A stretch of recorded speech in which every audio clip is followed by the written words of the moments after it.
Welcome to engage experts, your wealth creation and wealth production partner. இன்னைக்கு நம்ம பார்க்க போற டாபிக் பாத்தீங்கன்னா ரொம்ப ஒரு இம்பார்ட்டன்டான ஒரு யூஸ்ஃபுல்லான டாபிக், கிரெடிட் ஸ்கோர். லோன் வாங்கியிருக்கவங்களுக்கு எல்லாருக்குமே இது நல்லாவே தெரிஞ்சிருக்கும். கிரெடிட் ஸ்கோர்னா இப்ப நம்ம ஒரு பேங்க்ல வந்து business loan, housing loan apply பண்றோம், கிரெடிட் கார்டு அப்ளை பண்ணி வாங்குறோம். இதெல்லாம் வாங்கினதுக்கு அப்புறம் நம்ம பே பண்ணிட்டு இருப்போம். நம்ம ரெகுலரா கரெக்டா பே பண்ணிட்டே இருந்தோம்னா நம்மளோட கிரெடிட் ஸ்கோர் வந்து நல்ல ஒரு ஸ்கோர்ல இருக்கும். இப்ப நார்மலா பாத்தீங்கன்னா ஆவரேஜா 700ல இருந்து 900 வரைக்கும் இருந்துச்சுன்னா அது குட் ஸ்கோர்னு சொல்லுவாங்க. அதே சமயத்துல நம்ம சரியா பே பண்ண முடியல, ஒரு சில காரணங்களால நம்ம கொஞ்சம் டிலே ஆகுது அப்படின்னா நம்மளோட கிரெடிட் ஸ்கோர் வந்து அப்படியே குறையும். அப்ப நம்ம கிரெடிட் ஸ்கோர் நம்ம எப்படி மெயின்டைன் பண்றதுன்னு சொல்லி இந்த வீடியோல நானும் என் ஹஸ்பண்ட் டிஸ்கஸ் பண்ண போறோம். இது முழுக்க முழுக்க ஒரு விழிப்புணர்வு வீடியோ, உங்களுக்கு ரொம்ப யூஸ்ஃபுல்லா இருக்கும். இப்ப நம்ம ஒரு ஹெல்த் இஷ்யூ வந்துருச்சு, நம்ம ஹாஸ்பிட்டலுக்கு போய் நிறைய டெஸ்ட் எடுத்து நம்ம ஹெல்த் எப்படி இருக்குன்னு செக் பண்ணிக்கிறோம். அதே மாதிரி நம்ம பினான்சியலா நம்ம ஹெல்த் எப்படி இருக்குன்னு செக் பண்றதுக்கு இந்த மாதிரி கிரெடிட் ஸ்கோர்லாம் நம்ம கண்டிப்பா நம்ம தெரிஞ்சிருக்கணும்.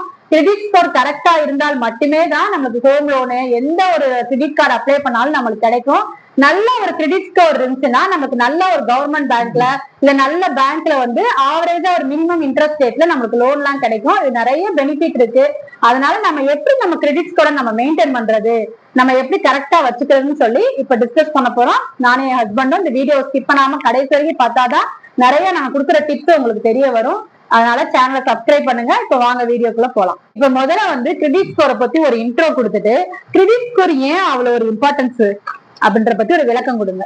கிரெடிட் ஸ்கோர்ன்றது வந்து இப்ப அதான் வந்து இப்ப என்னன்னா ஒருத்தரோட கிரெடிட் ஒர்த்தினஸ் வந்து எப்படி இருக்கு அப்படின்றத இப்ப நமக்கு வந்து நம்ம ஒரு பினான்சியல் இன்ஸ்டிடியூஷன்ஸ்ல பேங்க்ல போய் வந்து நம்ம ஒரு லோன் கேட்கறோம் அப்படின்னா அவங்க வந்து இதெல்லாம் பார்த்துதான் வந்து லோன் வந்து கொடுக்குறாங்க.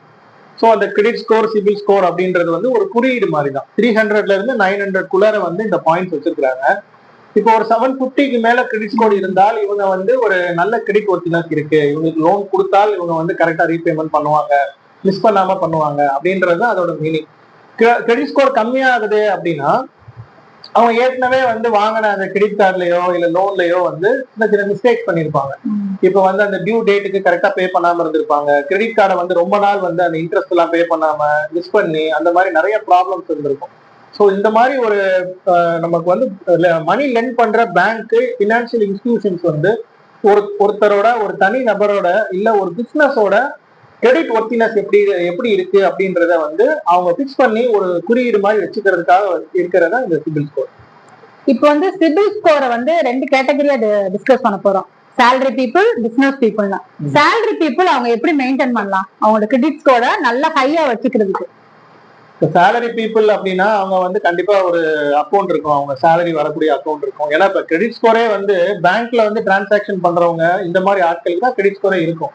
பேங்கை வந்து யூஸ் பண்ணாதவங்க இந்த மாதிரி இருக்கிறவங்களுக்கு வந்து நம்ம கிரெடிட் ஸ்கோர் வந்து ட்ராக் பண்ண முடியாது. இப்ப சேலரி பீப்புள் வந்து பேங்க்ல வந்து சேவிங்ஸ் அக்கௌண்ட் வச்சிருக்காங்க, சேலரி அக்கௌண்ட் வச்சிருக்காங்க அப்படின்னா அவங்க வந்து என்னென்ன தவறுகள் பண்றாங்க அப்படின்றத நம்ம ஃபர்ஸ்ட் தெரிஞ்சுக்கணும். ஸோ இந்த அவங்க பண்ற மிஸ்டேக்ஸை கரெக்ட் பண்ணாலே வந்து they can improve their credit score. என்ன மிஸ்டேக்ஸ் பண்றாங்க அப்படின்னா இப்ப யூஸ்வலா வந்து இப்ப நம்ம லோன் வாங்காம யாராலையும் இருக்க முடியாது. இப்ப லோனே எனக்கு தேவைப்படாது, நான் போய் வந்து எதுவுமே வந்து ஒரு பேங்க்லயோ இந்த மாதிரி நான் லோன் வாங்க மாட்டேன், இஎம்ஐல பொருளே வாங்க மாட்டேன், கிரெடிட் கார்டை யூஸ் பண்ண மாட்டேன் அப்படின்னா அவங்களுக்கு வந்து இந்த சிபில் ஸ்கோர் இதை பத்தி ஒரி பண்ண வேண்டிய அவசியம் கிடையாது. ஆனா இன்னைக்கு இருக்கிற காலகட்டத்துல கண்டிப்பா ஏதாவது ஒரு ஃபார் எக்ஸாம்பிள் இப்போ ஒரு ஹோம் அப்ளையன்ஸ் போய் நம்ம ஒரு இஎம்ஐல வாங்கினாலும் சரி, இல்ல ஒரு கிரெடிட் கார்டு நம்ம யூஸ் பண்ணாலும் சரி, இல்ல ஒரு சின்ன சின்ன லோன், ஃபார் எக்ஸாம்பிள் வந்து ஒரு லேப்டாப் வாங்குறதுக்கு ஒரு லோனு, இல்ல 2 வீலர் வாங்குறதுக்கு லோன் போடுறாங்க, இல்ல ஜுவல் லோன் போடுறாங்க, பர்சனல் லோன் போடுறாங்க அப்படின்னா அதுல என்ன தவறுகள் பண்றாங்க அப்படின்னா இப்ப ஆட்டோ டெபிட் போட்டா அந்த ஆட்டோ டெபிட் ஆகிற அன்னைக்கு கரெக்டா அந்த பேலன்ஸ் வந்து இருக்கா அப்படின்றத வந்து கண்டிப்பா செக் பண்ணணும். இப்போ ஒரு மாசம் வந்து அந்த பேலன்ஸ் இல்லாம அது வந்து செக் வந்து பவுன்ஸ் ஆயிருச்சு, இல்ல ஆட்டோ டெபிட்ல வந்து பணம் வந்து இல்லாம வந்து இதாயிருச்சு, இஎம்ஐ பே பண்ணும்போது அந்த யூபிஐல ஆட்டோ டெபிட் போட்டிருக்காங்க அதுல வந்து பேலன்ஸ் வந்து இல்ல அப்படின்னா கிரெடிட் ஸ்கோர் வந்து மினிமம் ஒரு 50 to 100 பாயிண்ட்ஸ் வந்து அதனால கூட குறையும். ஒரு மாசம் 2 மாசம் நம்ம அந்த மாதிரி தவறுகள் பண்ணாலே கிரெடிட் ஸ்கோர் வந்து நமக்கு பாதிக்கப்படும். அதே மாதிரி கிரெடிட் கார்டு வந்து நிறைய கிரெடிட் கார்டு யூஸ் பண்றதுனால எதுக்கு நம்ம எங்க எவ்வளவு பணம் கட்டணும், அந்த பில்ல ஒழுங்கா ட்ராக் பண்ணாம, அந்த டேட்டா வந்து கரெக்டா மெயின்டைன் பண்ணாம. ஏன்னா பொதுவா இப்ப நான் என்ன சொல்லுவேன் அப்படின்னா இப்ப கிரெடிட் கார்டு நம்ம யூஸ் பண்றோம் அப்படின்னா அதுல வந்து மினிமம் அமௌண்ட் டியூ அப்படின்ற மாதிரி போட்டு கொடுப்பாங்க. ஒரு 10,000 ரூபாய் பில்லுனா மினிமம் வந்து 500 பே பண்ணா போதும், 1000 rupees பே பண்ணா போதும்னு சொல்லுவாங்க. பட் நம்ம அப்படி பே பண்ண கூடாது. நம்ம வந்து மேக்சிமம் அதை ஃபுல்லா ரீபேமெண்ட் பண்ணி க்ளோஸ் பண்றதுக்கு ட்ரை பண்ணணும். இப்போ 10,000 ரூபாய் நம்ம யூஸ் பண்ணிருக்கோம்னா அடுத்த மாசமே ஒரு 2 நாளைக்கு முன்னாடி இந்த 10,000 ரூபாய் கட்டலாம். இனிஷியல் அமௌண்ட்டையும் சேர்த்து கட்டணும். அந்த மினிமம் அமௌண்ட் மட்டும் பே பண்ணிட்டே இருந்தோம்னா அந்த அசல் கடன் வந்து இருந்துகிட்டே இருக்கும். சோ என்ன பண்ணணும் அப்படின்னா, ஒரு தேவைக்கு நம்ம யூஸ் பண்றோம்னா ஒரு 2 மாசத்துல அதை ஃபுல்லா வந்து ஒரு பேமெண்ட் ஆகவோ 2-3 பேமெண்ட் ஆகவோ கட்டி அதை க்ளோஸ் பண்ணணும். ஸோ இப்படி பண்ணும்போது கிரெடிட் ஸ்கோரை நம்மளால இம்ப்ரூவ் பண்ண முடியும். அதே மாதிரி நம்ம பர்சனல் லோன், ஜுவல் லோன், இந்த மாதிரி சின்ன சின்ன விஷயங்களுக்கு நம்ம ஒரு லோன் போடுறோம் அப்படின்னா அதை கரெக்டா ஒவ்வொரு மாசமும் அந்த இஎம்ஐ எல்லாம் நம்ம கரெக்டா பே பண்றது. ஸோ அந்த மாதிரி வந்து அந்த ஆட்டோ டெபிட் போடும்போது அந்த பேலன்ஸ் கரெக்டா மெயின்டைன் பண்றது, இந்த மாதிரி சின்ன சின்ன பினான்சியல் டிசிப்ளின் நம்ம மெயின்டைன் பண்ணாலே ஈஸியா நம்மளால வந்து இம்ப்ரூவ் பண்ண முடியும். இதுதான் பினான்சியல் ஹெல்த்ன்றது. ஆமா, இதுதான் பினான்சியல் ஹெல்த். அந்த ஹேபிட்ஸ் கரெக்ட்டா மெயின்டைன் பண்ணணும். இது வந்து ஒரு பினான்சியல் டிசிப்ளின் சொல்லலாம். நம்மள்ட்ட எவ்வளவு பேலன்ஸ் இருக்கு அதுக்கு தகுந்த மாதிரி செலவழிக்கணும். ஆமா, அடிக்கடி ஹிஸ்டரி செக் பண்ணிக்கணும், கடன்ல எவ்வளவு செலவு பண்ணிட்டு இருக்கோம் அப்படின்னு. கண்டிப்பா கண்டிப்பா. இப்ப டியூ கட்டுறது வருதுன்னா அதுக்குரிய அமௌண்ட் நம்ம பேலன்ஸ்ல இருக்கான்றத பாத்துக்கணும், பார்த்து செக் பண்ணிக்கணும். அதே மாதிரி salary people வந்து அவங்க கிரெடிட் கார்டு யூஸ் பண்ணி ஒரு ப்ராடக்ட் வாங்குறாங்க, இஎம்ஐல வந்து பர்ச்சேஸ் பண்றாங்க, ஹோம் அப்ளையன்ஸ் வாங்குறாங்க அப்படின்னா அதெல்லாம் வந்து ப்ராப்பரா நம்ம வந்து ரீபேமெண்ட் பண்றது, கரெக்டான டைம்ல பண்றது, ஒரே நேரத்துல நிறைய போய் நம்ம யூஸ் பண்ணாம. இப்போ ஒரு கிரெடிட் கார்டு 2 கிரெடிட் கார்டு வச்சிருந்தோம் அப்படின்னா ட்ராக் பண்றது கண்டிப்பா. அதே மாதிரி இப்ப போய் நம்ம ஹோம் அப்ளையன்ஸ் வாங்கணும்னு முடிவு பண்ணிட்டோம்னா, இப்ப இந்த மாசம் ஒரு ஃப்ரிட்ஜ் வாங்குறோம், இது ஃபுல்லா நம்ம க்ளோஸ் பண்ணி கரெக்டா முடிச்சதுக்கு அப்புறம் அடுத்த மாசம் என்ன ஒரு 3 மாசம் 4 மாசம் கழிச்சு அடுத்து என்ன தேவை, அந்த மாதிரி வந்து ஸ்டெப் பை ஸ்டெப்பா நம்ம வந்து ஒரு பிளான் பண்ணி ஒரு டிசிப்ளின் மெயின்டைன் பண்ணி போனோம் அப்படின்னா நமக்கு பிரச்சனைகள் வராது. ஏன்னா கிரெடிட் அந்த பில் டியூவும் வராது, பிளஸ் இன்ட்ரெஸ்ட் தேவையில்லாம இன்ட்ரெஸ்டோ பெனால்ட்டியோ பே பண்ற மாதிரி வராது. ஸோ பேரலா வந்து நமக்கு அந்த கிரெடிட் ஒர்த்தினஸ் அப்படின்றது இன்க்ரீஸ் பண்ண முடியும், சிபில் ஸ்கோரும் நம்மளால இன்க்ரீஸ் பண்ண முடியும். ஏன்னா இது ஏன் நான் சொல்றேன்னா, இப்போ வந்து சின்ன சின்ன விஷயத்துல இந்த மாதிரி ஒரு 10,000 ரூபாய் டியூ இருக்கிற விஷயத்துல, ஒரு 20,000 ரூபாய் டியூ இருக்கிற விஷயத்துல நம்ம கரெக்டா பண்ணும்போது நாளைக்கு ஒரு சேலரி பர்சன்ஸ் ஒரு ஹோம் லோன் போய் கேட்கும் போது அவங்க அந்த ஹோம் லோன் வந்து கிடைக்கும். இப்ப அவங்களோட சிபில் ஸ்கோர் வந்து ஒரு 750க்கு மேல இருக்கு, ஒரு 800 இருக்குன்னா ஒரு நல்ல கவர்மெண்ட் பேங்க்ல காம்படிட்டிவ் ரேட்ல அவங்களுக்கு ஹோம் லோன் கிடைக்கும். ஒரு பிசினஸ் பண்றதுக்காக போய் ஒரு லோன் கேக்குறாங்க அப்படின்னா அதுவுமே கிடைக்கிறதுக்குரிய ஒரு நல்ல இன்ட்ரெஸ்ட்ல, காம்படிட்டிவ் இன்ட்ரெஸ்ட்ல கிடைக்கக்கூடிய வாய்ப்புகள் வந்து இருக்கு. நம்ம இந்த மாதிரி சின்ன சின்ன விஷயத்துல நம்ம மிஸ் பண்ணிட்டு பெனால்டி பே பண்ணி ஓவர் டியூ ஆகி நம்ம இந்த மாதிரி ஒழுங்கா கிரெடிட் கார்டு நம்ம பில்ஸை ஒழுங்கா பே பண்ணாம சின்ன சின்ன இந்த மாதிரி இஎம்ஐ வாங்கின பொருட்களை ஒழுங்கா பே பண்ணாம இருக்கும்போது நாளைக்கு ஒரு பெரிய தேவைன்னு வரும்போது அது நம்ம பாதிக்கப்படுவோம். அதுல வந்து என்னன்னா, இப்ப நம்ம இன்ட்ரெஸ்ட் வந்து ஃபார் எக்ஸாம்பிள் வந்து இப்போ கவர்மெண்ட் பேங்க்ல ஒரு 8% நமக்கு லோன் கிடைக்குது அப்படின்னா, இப்ப 10% நம்ம ஒரு பிரைவேட் இன்ஸ்டிடியூஷன்லயோ இல்ல நான் பேங்கிங் இன்ஸ்டிடியூஷன்லயோ ஒரு 1% 2% கூட போனாலுமே அதனால கூட ஒரு லேக்ஸ் ஆஃப் அமௌண்ட் வந்து நமக்கு வந்து வேஸ்ட் ஆகும். ஏன்னா ஒரு 20 வருஷம் 25 வருஷம் ரீபேமெண்ட் நம்ம பண்ணும்போது நான் என்ன சொல்லுவேன்னா, முடிஞ்ச அளவுக்கு ஒரு காம்படிட்டிவான இன்ட்ரெஸ்ட் வேணும் அப்படின்னா அந்த கிரெடிட் ஸ்கோர் அப்படின்றது ரொம்ப முக்கியம். 0.5% தானே டிஃபரன்ஸ், இதனால என்ன ஆக போகுது அப்படின்னு நம்ம நினைச்சோம் அப்படின்னா அந்த 0.5ன்றத ஒரு லாங் டர்மா யோசிக்கிறப்ப நம்ம கால்குலேட் பண்ணி பார்த்தோம்னா பெரிய அமௌண்ட் இல்ல. ஏன்னா நீங்க கஷ்டப்பட்டு ஏர்ன் பண்றீங்க, நீங்க வந்து அந்த வீடு வாங்குறீங்க, நீங்க இஎம்ஐ கட்டுறீங்க, எல்லாமே ஓகே. இந்த ஒரு சின்ன விஷயத்த நீங்க தெரிஞ்சுக்கிட்டீங்க. பீப்புள் வந்து இந்த மாதிரி என்னோட கிரெடிட் ஸ்கோர் நல்லா இருந்தா நல்ல பேங்க்ல என்னோட இன்ட்ரெஸ்ட் வந்து எனக்கு காம்படிட்டிவா இருக்குன்ற விஷயத்த தெரிஞ்சுக்கிட்டாங்கன்னா கண்டிப்பான அதுக்குரிய பெனிஃபிட்டை வந்து அவங்க அவைல் பண்ணிக்கலாம். இது தெரியாம போய் இப்போ ஒரு நான் பேங்கிங் இன்ஸ்டிடியூஷன்ல போறோம், இப்ப இதுல 8% கொடுக்குறாங்க, அவங்க 10.5% சொல்லுவாங்க, 11% சொல்லுவாங்க. ஒரு எக்ஸாம்பிளுக்கு நான் சொல்றேன். சோ அதனால வந்து உங்களோட ஹார்ட் ஏர்ன்ட் மணி தான் வந்து வேஸ்ட் ஆகுது. கண்டிப்பா. அப்ப நம்ம சிபில் ஸ்கோர் வந்து நமக்கு நல்ல கையில இருந்துச்சுன்னா நமக்கு ரொம்ப பெனிஃபிட் நிறைய இருக்கு. 750க்கு மேல உங்களோட கிரெடிட் ஸ்கோர் வந்து நமக்கு டியூ வரதுக்கு ஒரு 2 டேஸ் முன்னாடி கரெக்ட்டா பிளான் பண்ணிக்கணும், நம்ம அக்கவுண்ட்ல எவ்வளவு பணம் இருக்கு அது செக் பண்ணிக்கணும். கண்டிப்பா. இப்ப நெக்ஸ்ட் வந்து பிசினஸ் பீப்புளுக்கு அவங்களுக்கு சொல்லுங்க, அவங்க எப்படி மெயின்டைன் பண்றாங்க? salary peopleக்கு என்ன டிஃபரன்ஸ்னா, பிசினஸ் பீப்புளுக்கு வந்து 2 அக்கவுண்ட் ஆபரேட் பண்ணுவாங்க. அவங்களுக்கு பிசினஸ் ரிலேட்டடா கரண்ட் அக்கவுண்ட் இருக்கும், அது போக அவங்க சேவிங்ஸ் அக்கவுண்ட் அதை மெயின்டைன் பண்ணுவாங்க. சோ அவங்க வந்து ரெண்டுக்குமே தனித்தனியா கிரெடிட் ஒர்த்தினஸ் மெயின்டைன் பண்ண வேண்டியது ரொம்ப விஷயம். ஃபார் எக்ஸாம்பிள் வந்து இப்போ பிசினஸ் நம்ம எடுத்துக்கிட்டோம் அப்படின்னா, பிசினஸ்க்கு நம்ம சின்ன சின்ன லோன் வாங்குவோம், பிசினஸ்க்கு ஜிஎஸ்டி இருக்கும், பிசினஸ்க்கு தனியா பேன் கார்டு இருக்கும். சோ நம்ம இதுல வாங்கக்கூடிய லோன்ஸை கரெக்டா நம்ம ரீபேமெண்ட் பண்றோம், அதுல நம்ம ஓவர் டியூ இல்லாம இஎம்ஐ பவுன்ஸ் இல்லாம நம்ம கரெக்டா பண்ணும்போது இதுல ஒரு நல்ல கிரெடிட் ஸ்கோர் நமக்கு பில்ட் ஆகும், கிரெடிட் ஒர்த்தினஸ் நம்ம பில்ட் பண்ணலாம். இப்ப இன்கம் டாக்ஸ் கரெக்டான டைத்துக்கு நம்ம பே பண்றோம், ஜிஎஸ்டி கரெக்டான டைத்துக்கு நம்ம பே பண்றோம், அந்த மாதிரியான ஒரு ஸ்ட்ராங் பினான்சியல் ஹேபிட்ஸ் நம்ம வந்து பிசினஸ்ல மெயின்டைன் பண்றோம் அப்படின்னா நமக்கு பிசினஸ்க்கு ஒரு நல்ல கிரெடிட் ஒர்த்தினஸ் கிடைக்கும். இதுல என்ன பெனிஃபிட் அப்படின்னா, இப்போ பிசினஸ்க்கு நம்ம எக்ஸ்பான்ஷனுக்காக போய் இப்போ நம்ம அதிகமா லோன் கேட்கறோம். இப்போ நம்ம இன்னொரு பிரான்ச் ஆரம்பிக்கிறேன், எனக்கு ஒரு 1 crore லோன் வேணும் அப்படின்னா அவங்க பிசினஸ்ல இப்ப ஒரே பேங்க்ல கூட நீங்க 2 அக்கௌண்ட் வச்சிருக்கலாம். உங்க பிசினஸ் அக்கௌண்ட்டும் ஒரே பேங்க்ல வச்சிருக்கலாம், பர்சனல் அக்கௌண்ட் ஒரே பேங்க்ல வச்சிருக்கலாம். பட் அவங்க வந்து பாக்குறது பிசினஸ்க்காக நீங்க லோன் கேட்கும்போது பிசினஸ் ஆபரேஷன்ஸ் நீங்க எப்படி பண்றீங்க அப்படின்னு தான் பாப்பாங்க. நீங்க எத்தனை வருஷமா பிசினஸ் பண்ணிட்டு இருக்கீங்க, உங்களோட கிரெடிட் ஹிஸ்டரி எப்படி இருக்கு, இதுக்கு முன்னாடி வாங்கின சின்ன சின்ன லோன்ஸ் எல்லாம் நீங்க எப்படி வந்து அதை அடைச்சிருக்கீங்க, கோல்டு லோன் வாங்கியிருந்தீங்கன்னா அதை எப்படி ஹேண்டில் பண்ணிருக்கீங்க. ஸோ இந்த மாதிரி விஷயங்கள் பார்த்து தான் அவங்க வந்து அந்த டிரான்சாக்ஷன் அந்த கிரெடிட் ஒர்த்தினஸ் பார்த்து தான் அவங்க லோன்ஸ் வந்து கொடுப்பாங்க. சிமிலர்லி உங்களோட பர்சனலுக்கு தேவையான இப்ப பர்சனலா ஹோம் லோன் போடுறீங்க, பர்சனலா கார் லோன் தேவைப்படுது, அந்த மாதிரி விஷயத்துக்கு நம்ம பர்சனலா இருக்கக்கூடிய அந்த கிரெடிட் ஹிஸ்டரி அப்படின்றது வந்து நமக்கு யூஸ்ஃபுல்லா இருக்கும். ஸோ பிசினஸ் பீப்புள் வந்து இந்த 2 விஷயத்துலையும் ஃபோக்கஸ் பண்ணணும். அப்படிதான் நான் சொல்லுவேன். இந்த சேலரி பீப்புளுக்கு வந்து அந்த ஒரு அக்கௌண்ட்ல நம்ம வந்து அவங்க யூஸ் பண்ற அந்த கிரெடிட் கார்டா இருக்கட்டும், அவங்க வாங்குற லோனை வந்து அவங்க கரெக்டா கிரெடிட் ஒர்த்தினஸ்ன்றதை மெயின்டைன் பண்ணணும். பிசினஸ் பீப்புளுக்கு வந்து பிசினஸுக்கும் கரெக்டா மெயின்டைன் பண்ணணும், அவங்களோட பர்சனலாவும் மெயின்டைன் பண்ணணும். சரி, இப்போ நல்ல தெளிவான ஒரு டிப்ஸ் கொடுத்துட்டீங்க, விளக்கங்கள் கொடுத்துட்டீங்க. பிசினஸ் பீப்புளும் சேலரி பீப்புளும் அவங்களோட சிபில் ஸ்கோரை எப்படி மெயின்டைன் பண்றதுன்னு சொல்லிட்டீங்க. இப்ப நெக்ஸ்ட் வந்து எனக்கு ஒரு டவுட், இப்ப ஆவரேஜா ஒரு சேலரி வாங்குறவங்க எல்லாம் நிறைய பேர் இருப்பாங்க, அவங்களுக்கு நிறைய கமிட்மெண்ட்ஸ் இருக்கும், அவங்க எப்படி மெயின்டைன் பண்றது? நம்ம வந்து என்னன்னா ஒரு தெளிவான ஒரு பட்ஜெட் போட்டு அந்த ஒரு பினான்சியல் டிசிப்ளின் தான். இப்ப நம்ம வந்து ஒரு சின்ன ஒரு ஃபார் எக்ஸாம்பிள் 20,000 சேலரி வாங்கினாலும் நீங்க வந்து உங்களோட கிரெடிட் எப்படி வாங்கணும், எதுக்கு வாங்கணும், எதுக்கு வாங்கக்கூடாது, கிரெடிட் கார்டை எப்படி யூஸ் பண்ணணும், எப்படி யூஸ் பண்ணக்கூடாது அப்படின்ற விஷயத்துல நீங்க ஸ்ட்ராங்கா இருந்துட்டீங்கன்னா பிரச்சனையே கிடையாது. இப்ப நீங்க ஒரு சேலரி கம்மியா வாங்குறீங்க, ஆனா கிரெடிட் கார்டை ரொம்ப அதிகமா யூஸ் பண்றீங்க அப்படின்னா அது தப்பு தான். உங்களால பேமெண்ட் பண்ண முடியாது. அதே மாதிரி தேவையான விஷயத்துக்கு லோன் போடலாம். ஒரு பர்சனல் லோன் வந்து ஒரு எமர்ஜென்சியா தேவைப்படுது அப்படின்னா நம்ம போடலாம். சோ அதை நம்ம கரெக்டா வந்து அதை நம்ம வந்து எப்படி அடைக்கணும், பேங்க் பேலன்ஸ் எப்படி மெயின்டைன் பண்ணணும், இல்ல யூபிஐல வந்து ஒரு நீங்க இந்த மாதிரி ஒரு ஆட்டோ டெபிட் போட்டிருக்கீங்கன்னா அதுக்கு பேங்க் பேலன்ஸ் நம்ம கரெக்டா மெயின்டைன் பண்றது, அந்த மாதிரி ஒரு அவேர்னஸா இருக்கும். ஒரு நம்ம ஒரு டைரியில நோட் பண்ணி வைக்கிறது, இல்லைன்னா ஒரு எக்ஸல் ஷீட்ல மெயின்டைன் பண்றது. இப்போ இந்த மாதிரி நிறைய ஆப்ஸ் எல்லாம் கூட இருக்கு, நம்ம ரிமைண்டர் கொடுத்து நமக்கு வந்து ஃபாலோ பண்ற மாதிரியான ஆப்ஸ் எல்லாம் இருக்கு. அந்த மாதிரி ஆப்ஸ் நம்ம யூஸ் பண்றது. ஸோ இந்த மாதிரி விஷயங்கள்லாம் நம்ம வந்து யூஸ் பண்ணிக்கலாம். இப்ப வந்து பர்சனல் லோன் இருக்கு, கிரெடிட் கார்டு யூஸ் பண்ணுவாங்க.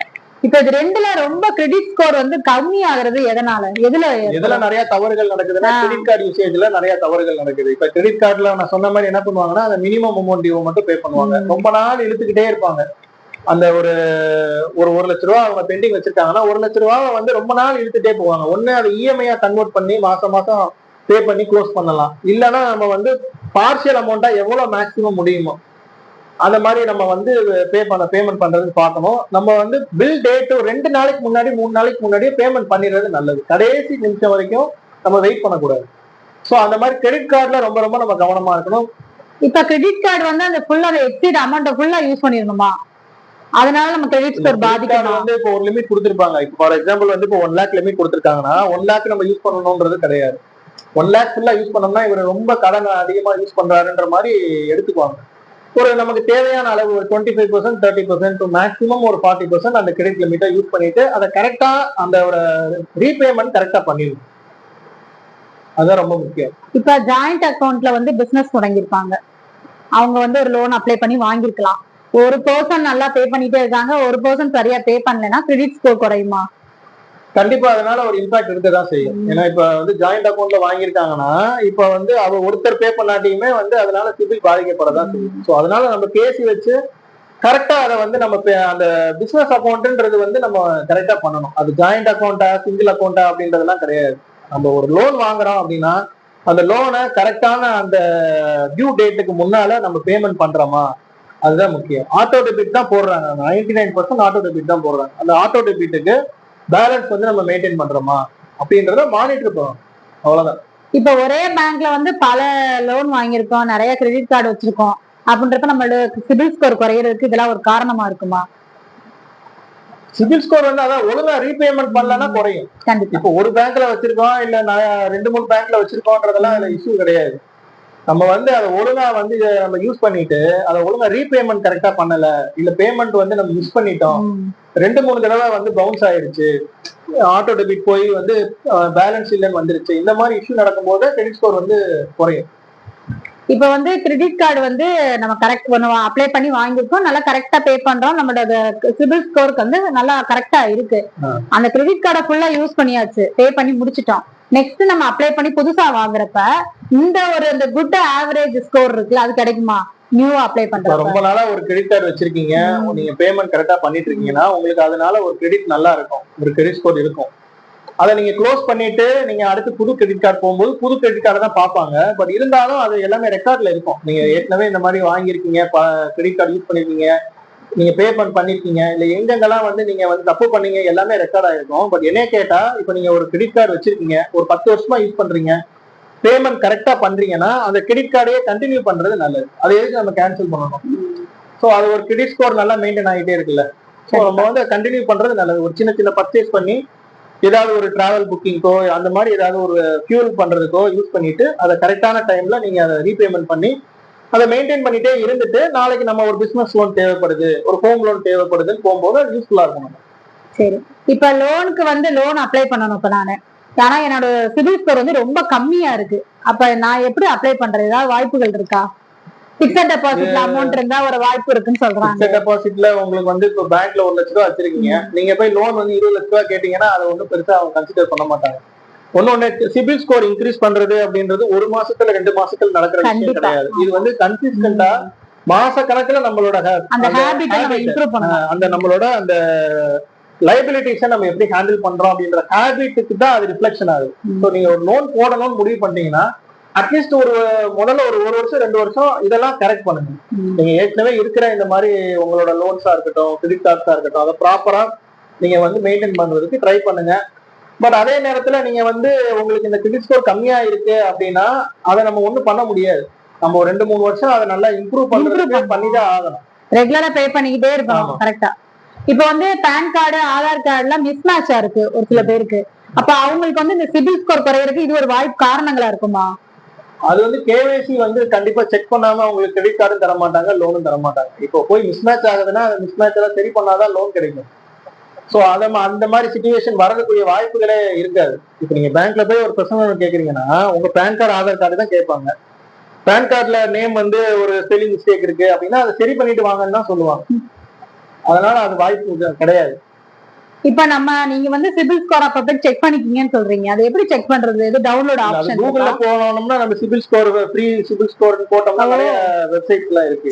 அதுல போய் நம்ம செக் பண்ணிக்கலாம். இல்ல பேங்க்ல போய் நீங்க கிரெடிட் கார்டோ இல்ல வந்து லோனோ அப்ளை பண்ணும்போது அவங்களே சிபில் ஸ்கோர் செக் பண்ணி சொல்லுங்கன்னா சொல்லுவாங்க. அவங்க மூலியமா செக் பண்ணிக்கலாம்.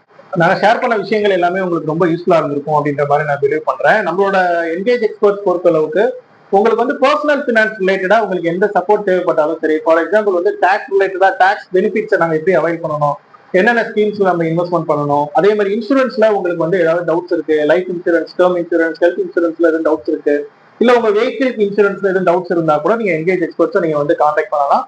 பினான்சியலா ரிலேட்டடா உங்களுக்கு வந்து இந்த மாதிரி ஒரு பட்ஜெட் பிளானிங் பண்றதுலயோ இல்ல உங்களோட போர்ட்போலியோ அலோகேஷன்ல நீங்க பண்ணிருக்கிறதுல உங்களுக்கு எதுவும் டவுட் இருக்கு அப்படின்னா உங்களுக்கு எங்களோட சப்போர்ட் தேவைப்பட்டாலுமே நீங்க வந்து எங்களை கான்டாக்ட் பண்ணலாம். நம்மளோட சேனலை கண்டிப்பா நீங்க சப்ஸ்கிரைப் பண்ணி வச்சுக்கோங்க. இப்ப இந்த வீடியோல வந்து சிபில் ஸ்கோரை வந்து நம்ம எப்படி மெயின்டைன் பண்றது, நம்ம எப்படி கரெக்டா வச்சுக்கிறது, இப்ப கம்மியா இருந்தாலுமே அதை நம்ம இன்க்ரீஸ் பண்றதுக்கு என்னென்ன வழிகள்லாம் இருக்குன்னு சொல்லி நம்ம நல்லா நிறைய விஷயங்களை இப்ப நாங்க 2 பேரும் டிஸ்கஸ் பண்ணிருக்கோம். உங்களுக்கு ரொம்ப யூஸ்ஃபுல்லா இருந்திருக்கும்னு நினைக்கிறேன். வீடியோவை கண்டிப்பா நீங்க லைக் பண்ணுங்க. நெக்ஸ்ட் இதே மாதிரி ஒரு யூஸ்ஃபுல்லான கண்டென்ட்ல உங்களை நான் மீட் பண்றோம். அது வரைக்கும் by from engage experts, your wealth creation and wealth protection partner. Thank you.